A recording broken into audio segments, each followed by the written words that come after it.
สบายดีเนาะอันนี้เนาะอยู่กับแม็กเนาะแล้วก็จอห์นนี่แย่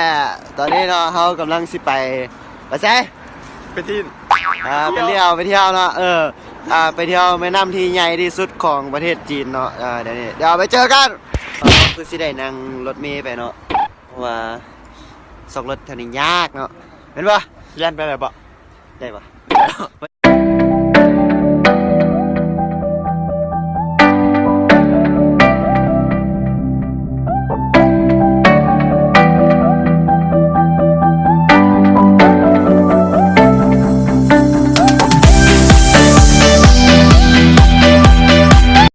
มาถึงครึ่งทางของเส้นทางไปแม่น้ำช้างเจียงเนาะก็ใช้เวลาอยู่ประมาณสักนาทีก่อน30ประมาณนั้นเด้ ขี่รถก่อนน่ะจะประมาณ20นาทีย่างไปกับประมาณ10นาทีไก่พอประมาณจนเมารถเฮ้ยไม่ยังติดเกือบมั้งฮะ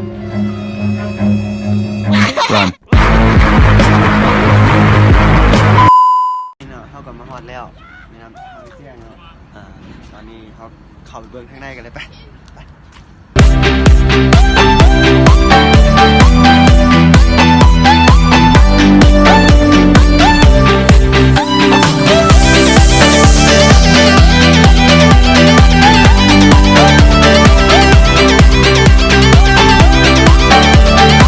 เข้ากับมาฮอดแล้วแม่น้ำสร้างเจียงสังว่าเดี๋ยวเขาไปเบื้องทางแม่น้ำกันเลย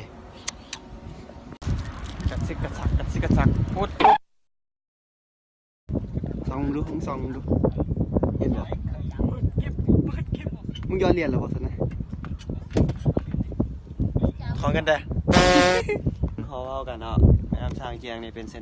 ส้นทางคมนาคมทางน้ำของจีนเนาะแล้วก็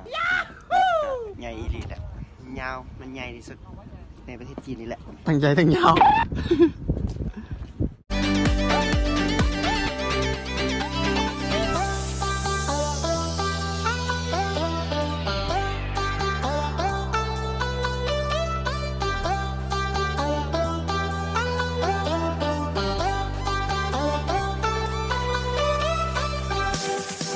คลิปของเราก็จบเพียงเท่านี้เนาะ